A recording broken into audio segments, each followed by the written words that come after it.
আগামী 12ই ফেব্রুয়ারি শ্রমকোড বাতিলের দাবিতে আমাদের দেশের কেন্দ্রীয় ট্রেড ইউনিয়নগুলি এবং শিল্পভিত্তিক ফেডারেশনগুলো গোটা দেশ জুড়ে সাধারণ ধর্মঘট আহ্বান করেছে।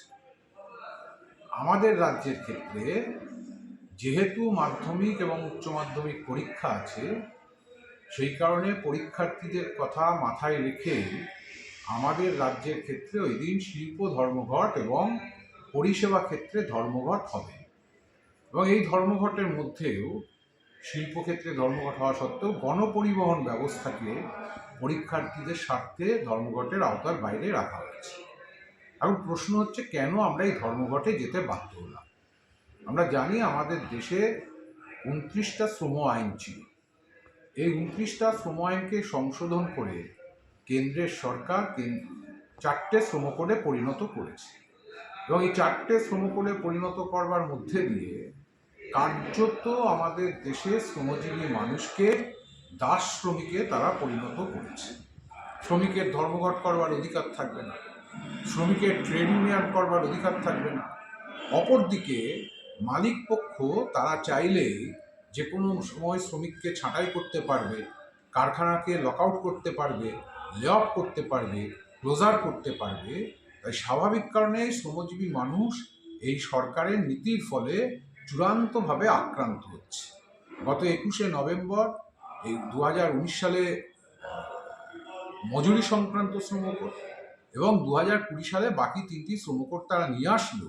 গোটা দেশ জুড়ে এতদিন ধরে শ্রমজীবী মানুষের আন্দোলনের ফলে তারা এই শ্রমকোডকে লাগু করতে পারেনি।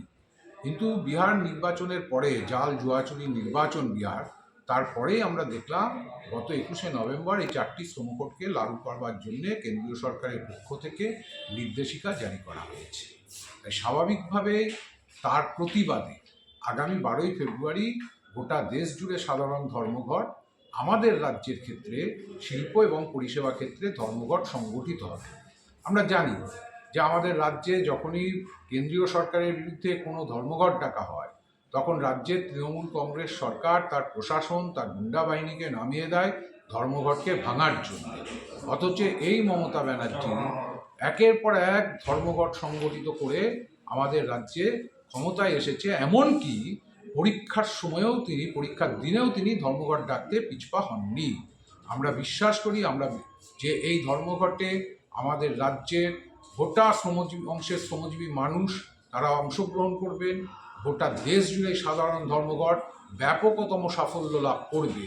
এবং এর মধ্যে দিয়ে কেন্দ্রীয় সরকারের কাছে আমরা এই বার্তাটা পৌঁছে দিতে চাই যে কেন্দ্রীয় সরকার তারা হয় এই শ্রমকোড প্রত্যাহার করে নিক, আর না হলে আগামী দিনে দেশের শ্রমজীবী মানুষ আরও বৃহত্তর আন্দোলন সংগ্রামের পথে পা বাড়াতে বাধ্য থাকবে। এবং তার জন্য যে পরিস্থিতি তৈরি হবে, সেই পরিস্থিতির দায় বর্তাবে কেন্দ্রের সরকারের উপর। আর অপরদিকে রাজ্যের সরকারকে আমরা হুঁশিয়ারি দিয়ে বলতে চাই যে এই ধর্মঘটকে ভাঙার জন্যে যদি আপনি আপনার পুলিশ প্রশাসনকে ব্যবহার করেন, আপনি আপনার গুন্ডা বাহিনীকে ব্যবহার করেন, তাহলে তার জন্য যে পরিস্থিতি তৈরি হবে, সেই পরিস্থিতির দায়ভার বর্তাবে রাজ্যের সরকারের উপরে। তার জন্য শ্রমজীবী মানুষ তাদের লড়াই আন্দোলনকে যত দূর নিয়ে যেতে হয়, সেই জায়গায় তারা সেই লড়াই আন্দোলনকে আগামী দিনে নিয়ে যাবে।